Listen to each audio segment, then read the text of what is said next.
Breaking the News with Des Clark.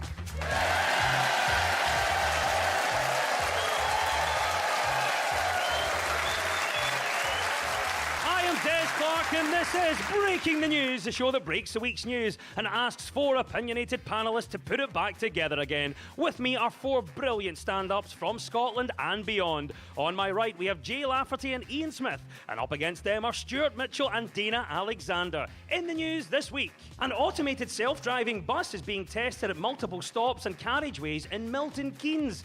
The artificial intelligence is so sophisticated that there's a real risk the bus will simply leave the town and go somewhere nice. A plane was forced to return to a New York airport shortly after takeoff when a horse on board got loose. The horse is thought to have ran amok after it booked extra legroom and the giraffe in front of him kept tilting his seat back.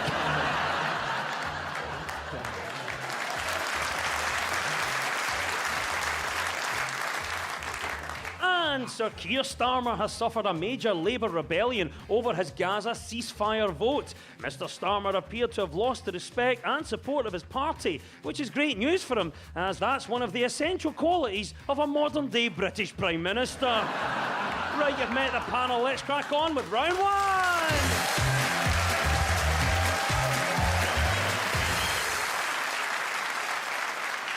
This is the Broken News Round, where our teams have to guess two major stories of the week that have been mashed together into one single news headline. So, Jay and Ian, can you tell me what this is all about? Suella Braverman has launched a stinging attack on David Cameron, accusing him of repeatedly failing to deliver a letter to the Prime Minister Rishi Sunak yesterday. Ms Braverman said she now believes he never had any intention of keeping his promises. Could it possibly be that Rishi Sunak has finally sacked Suella Braverman and she's written a fun response? I tell you what, Jay, you've nailed it. That is the right answer. Yes, it has been a busy week of political news. It started with Suella Braverman getting sacked as Home Secretary. She had defied Number 10 by publishing an article criticising the police over protests in London. The day after her sacking, though, she launched a full-scale attack on her old boss, Rishi Sunak. In a blistering letter, she said he had repeatedly failed on key policies and broken pledges over immigration, an accusation bolstered by the Supreme Court rejecting Sunak's plan to send asylum seekers to Rwanda. Yes, it was a terrible week for Suella Braverman, who was not only sacked as Home Secretary, but also had to walk home past the Black Friday sale at Millets. Well, that was her lifestyle choice, so there you go, Jay. Well done in getting the right answer. Were you surprised to see Suella go? You know me, Des. I try to be fair to people, don't I? Always. And I do disagree with Suella on many points. So, for example, unlike Suella, I don't believe that tents are a lifestyle choice. However, I do believe choosing to be a self-serving, over-entitled political shock jock pin-up for Tommy Robinson definitely is. The only political achievement she'll be remembered for is making Jacob Rees-Mogg look progressive. That's a legacy right there, isn't it? Ian, what do you make of this then? Were you surprised to see Suella go? I mean, for balance, I think Suella Braverman is an honest, hard-working woman just doing her best to try and deport her own parents. We've all considered it, but we've never really had the means to do it. Dana, what have you made about this then? Were you surprised to see Suella go? Well, I think I'm just going to say what everybody's thinking, and that is bring Boris back. because at least he made evil look funny. I think I wasn't so surprised to see her go as to see how she went. I was surprised she decided to take a taxi instead of her broomstick. Stuart, were you surprised to see Suella go? Not really. I mean, they're all obsessed with stopping the boats, aren't they? Stop the boats. I mean, I could stop the boats overnight. I would just bring in Calmac.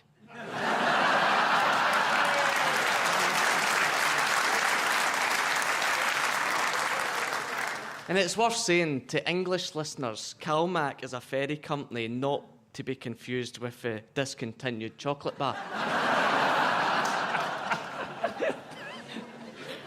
Thanks for clearing that up, Stuart.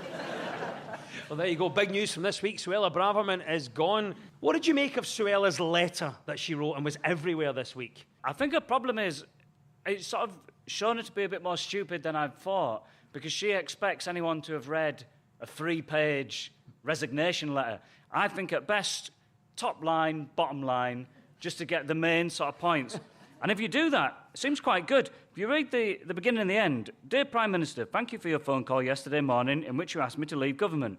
Yours sincerely, Suella Braverman.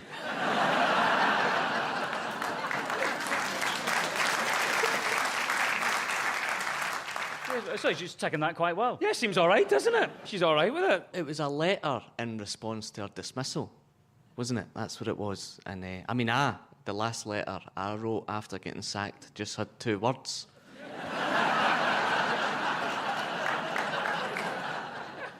And there we are, Jay and Ian. You get 2 points for that. That was, of course, the outgoing Home Secretary, Suella Braverman, and her particularly spiky resignation letter. Right, Stuart and Dana, what was the other story we were after? Oh, this is the return of David Cameron. A blast from governments past. Yes, David Cameron, now Lord Cameron, returned to government this week after the sacking of Suella Braverman, taking up the role of Foreign Secretary.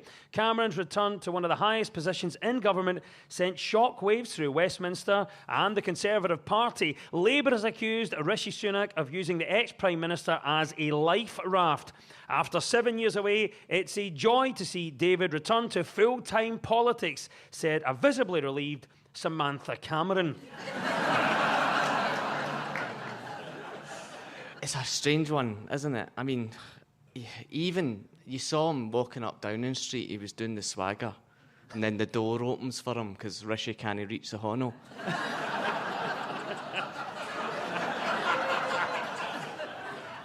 What do you make of the return of David Cameron, Dana? Well, if at first you don't succeed, fail, and fail again. It actually reminded me of the time that Cyndi Lauper made a comeback as a blues singer, and she ruined gay pride.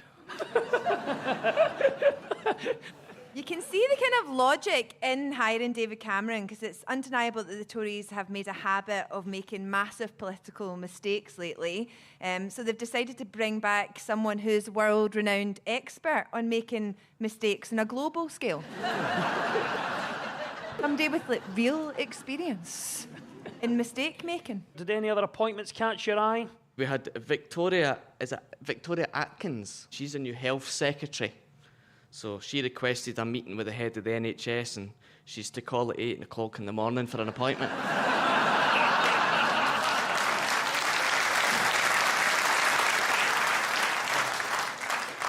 Ian, what about you? It wasn't just David Cameron, plenty of other comings and goings. Did any of the other appointments catch your eye? Well, yeah, I was sad to see Theresa Coffey go. Yeah. Holds the record of being the least, visibly healthy health secretary.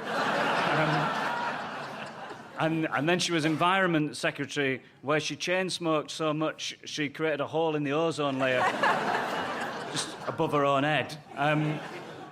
Well, yes, a big shuffle and reshuffle this week in number 10. David Cameron is back. Well, can our panel tell us about a time when they got a second chance? Stuart, what about you? Any times you can recall where you got a second chance? I don't have anything on that. Can you come back to me? Absolutely.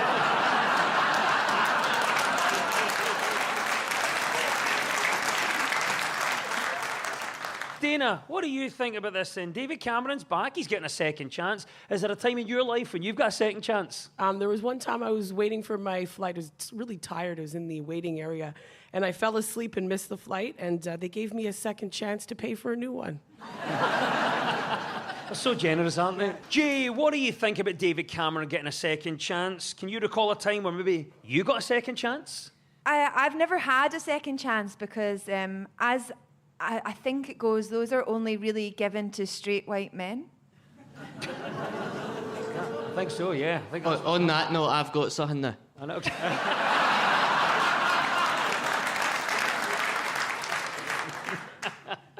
Do you, or was that just a callback? No, I'm just happy to have another go at David Cameron jokes. And it's been a busy few weeks for former PMs. David Cameron is back in the cabinet. Boris Johnson got a job with GB News. And Liz Truss just finished the maze on the back of the box of cornflakes. It was the mashup of the firing of Suella Braverman and the hiring of Lord David Cameron. And at the end of that round, the teams are all square.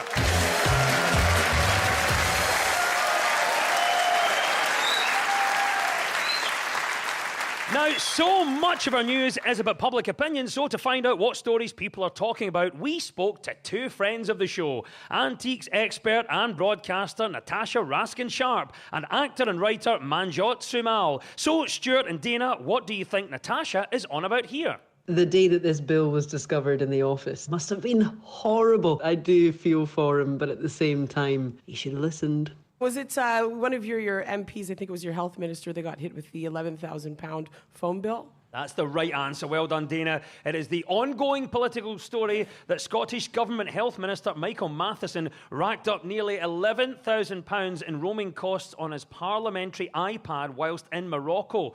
In a statement to Parliament this week, the Health Secretary admitted his sons used the parliamentary iPad in which the data roaming bill was racked up to watch football.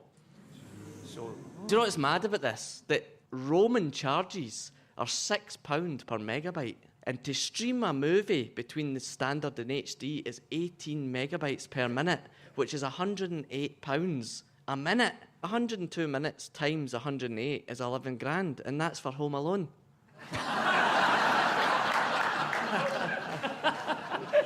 Keep the change, you filthy animal.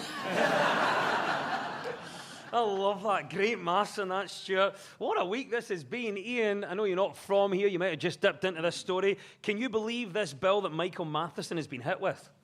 Yeah, it's a big bill. And yeah, I'm obviously based in England. But with what I know about the SNP, it's very rare for them to be involved in a financial scandal like this.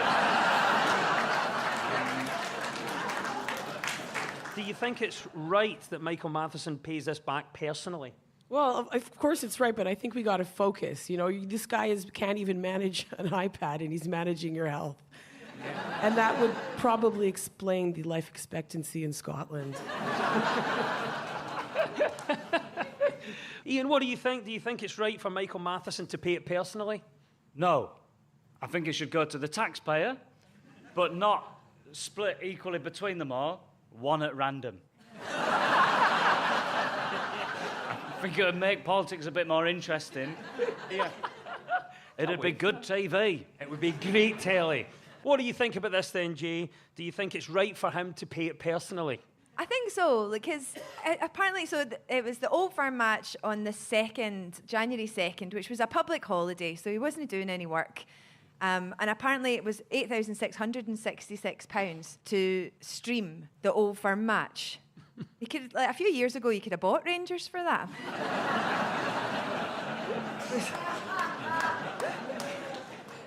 Well, obviously, Michael Matheson was hit with a very unexpected charge on this. Let's ask our panel. Dana, you first. When have you been hit with an unexpected charge? Last week in court. But I can't talk about it because the case is ongoing.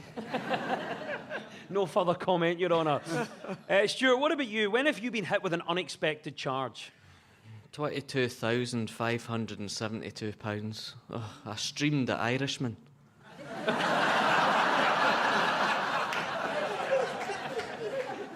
Does go on about that one, doesn't it? Doesn't have. Oh, brilliant.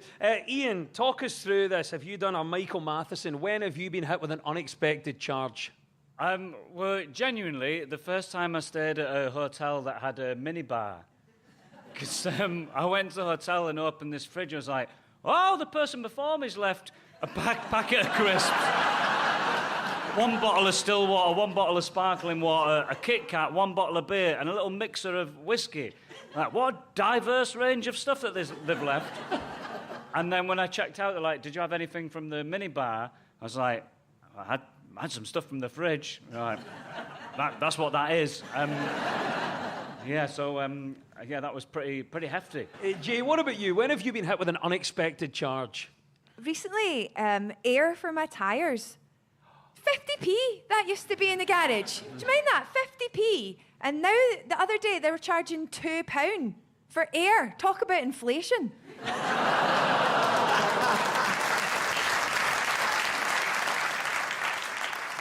Michael Matheson's massive roaming charges was indeed the right answer. Well done, Stuart and Dana. Jay and Ian, it's your turn now. What do you think Manjot is talking about here? Finally, I've got a good reason to keep things from my wife. I can completely understand how this works, having had kids, but it's that feeling of knowing. Is it keeping good news to yourself is supposed to be good for your health? Well done, you picked up on the clues. That's the right answer, team. Yes, it is the news about research out of Columbia University that keeping good news to yourself for some time before sharing it with others could actually be good for your health. Delaying the moment when you share the good news allows you to spend more time savouring the information, reflecting on its meaning, or considering possible joyful reactions to sharing the secret, according to researchers.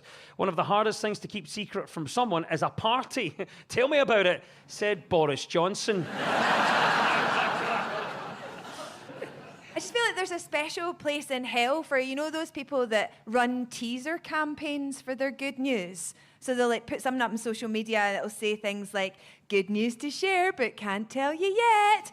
Shh. Ooh, it's hush, hush. You're all going to be blown away. I bet you can't concentrate on anything else in your boring, sad life because of my good news. You're so excited, imagining all the good things that are going to happen to me. And they do that for 3 weeks across 3 platforms, and eventually they're like, look at my dishwasher.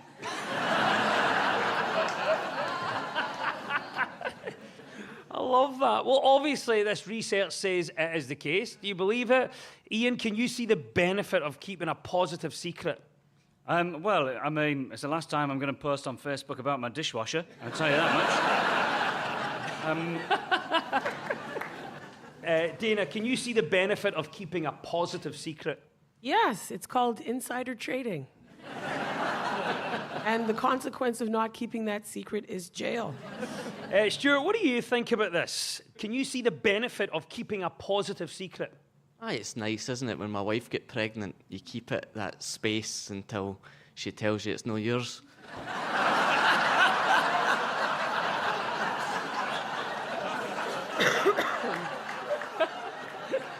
Oh dear. Well, obviously this has come about through recent research. It's all about keeping secrets. Are you good at keeping secrets generally, Jay? Well, my dad still doesn't know I'm a comedian. I took up the pole dancing, actually, so that it softens the blow. So I've got an honourable profession to fall back on. Yeah, my dad also doesn't know I do comedy, but he's seen me live, like, a lot.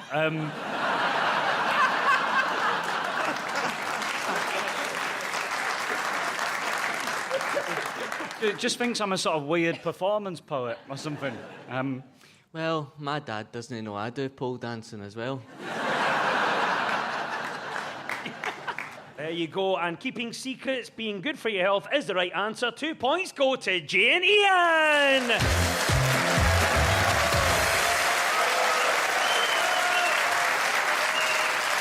You're listening to Breaking the News from BBC Radio Scotland with me, Des Clark. Now, this round is all about who's in the news. I will play you a clip of a mystery person. All you have to do is tell me who it is. So, Jay and Ian, you're first this time. Who is this? I'm sick to death of your condescending tone. What you should say to people is, I'm now a champion and a crusader. Nigel Farage, who is going to the jungle where it'll make it really difficult to figure out who's the snake. That's the right answer, Jay. Well done. It is former UKIP leader Nigel Farage, who has been confirmed in the lineup for this year's I'm a Celebrity, Get Me Out of Here. He will reportedly be paid £1.5 million. Jay, will you be watching Nigel in the jungle? Like, the other contestants are probably really pleased. Do you know what I mean? Like, because they're all like that. Oh, we know who's got nominated for the Bush Tucker trials. They will never do a trial. I don't think any of them will do a trial, because if you think about, like, who do you want to see in a tank full of crocodiles? This person that you vaguely recognise from 3 episodes of EastEnders, or Nigel Farage? It's the first time you'll ever see a testicle eating a testicle.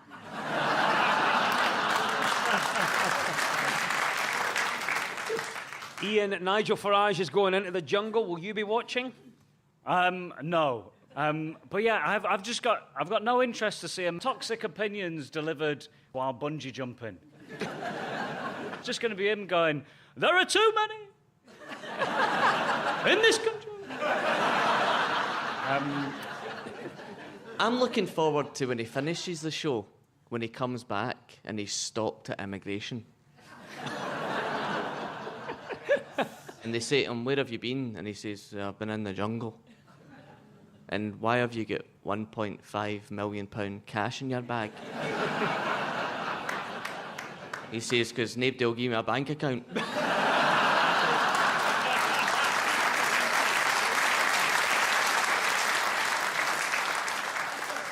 Ian, this is it. It's a big show. It still gets huge viewing figures. What makes this show still so popular? What do you think? Anne and Dec are just so charming. I think you could watch any format, you could watch them do anything, and you'd find it quite endearing. I could watch them pull the plugs from life support machines and be like, yeah, you give them a BAFTA, that's good stuff, that's good. Yeah, Anne and Dec's Saturday night plug pull. Dana, why do you think this show is still so popular? I don't even know if you should really ask me. I'm still trying to figure out why Antiques Roadshow is popular. We like looking at old things in the telly and thinking how much they're worth. That's why Farage is in this year's I'm a Celebrity.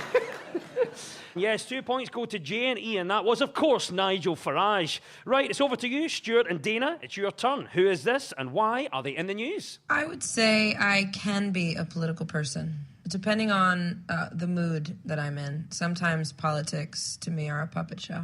This is the singer Pink. She's due to give away 2,000 banned books at Florida concerts. It is indeed the singer Pink. She is in the news after she announced that she would give away 2,000 free copies of books that have been banned by some schools in Florida to fans at her concerts in Miami this week. Florida Governor Ron DeSantis has said that he wants an education system free from sexualization and harmful materials that are not age appropriate. Next book to be banned is Winnie the Pooh, as although he's got a t-shirt on, he's clearly not wearing any trousers. Well done at getting the right answer, Stuart. Do you think it's right for Pink to be making a stand like this? Well, this is because they're removing books, aren't they, with gender identity, race or sexual content or themes of sexuality. I hope they're no pop-up books.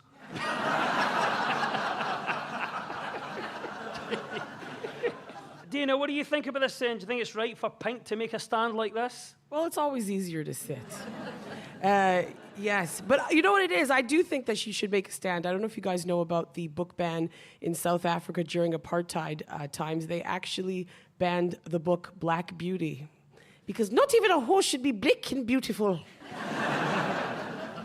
Jay, what do you think? Do you think it's right for Pink to make a stand like this? I think it's pretty brave of Pink to make that stand because she's picking a fight with people with guns who like to ban books, and historically that's not gone very well. Ian, what do you make of this? Do you think it's right for Pink to make a stand like this? Yeah, well, I mean, someone's got to. You can't ban books because of sexual content. I think other authors should also make a stand and make their books overly sexual.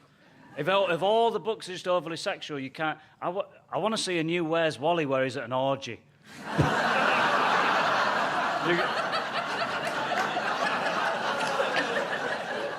You got to try and find him, and he hasn't got his stripy top on anymore. Yeah.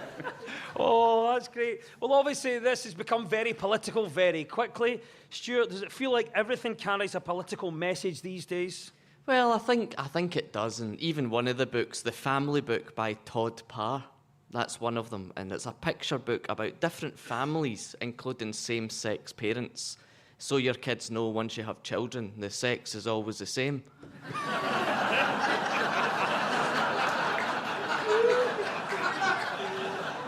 Dana, what about this? We're obviously seeing a lot of people now getting some free books from the singer Pink. What is the best thing that you've ever gotten for free? A ride to the police station. It wasn't the best one, but it was free. Oh, exactly, you didn't pay for it. Ian, what about you? We're talking about freebies being given out in the forms of books here. What's the best thing that you've ever gotten for free? For about 20-hour period, I thought it was 1 bottle of still water, 1 bottle of sparkling water, a whiskey, a packet of crisps, and a Kit Kat Chunky. Of course, the singer Pink is the right answer, and 2 points go to Stuart and Dana!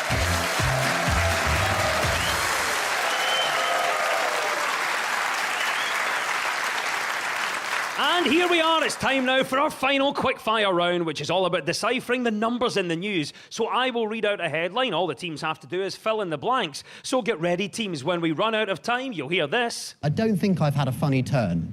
That's the BBC's chief political correspondent, Henry Zeffman, there, after driving through Glasgow's low emission zone. Right, fingers on buzzers, here we go. 1 in 6 students in Edinburgh are unable to do what? Jay. Access their trust fund before their 21st birthday. A clap of recognition from our Edinburgh audience here. 1 in 6 students in Edinburgh are unable to do what? Ian. Identify a tatty scone.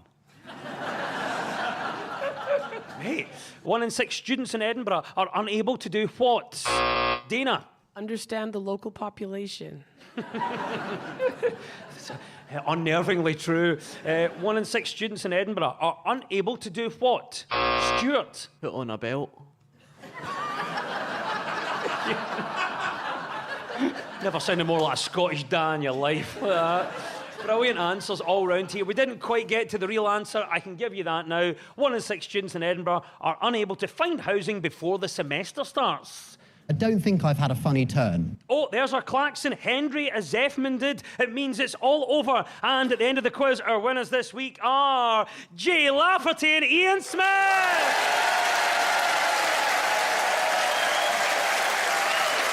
And commiserations to Dana Alexander and Stuart Mitchell.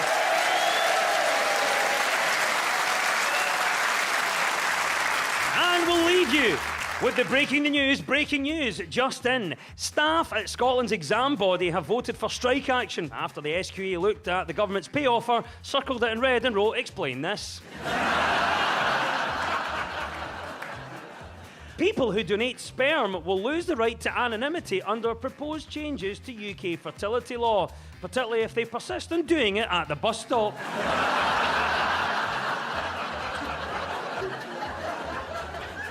And the beauty company Avon is to open its first physical UK stores in its 137-year history. Customers will ring for entry and the staff will switch the lights off and pretend nobody's in.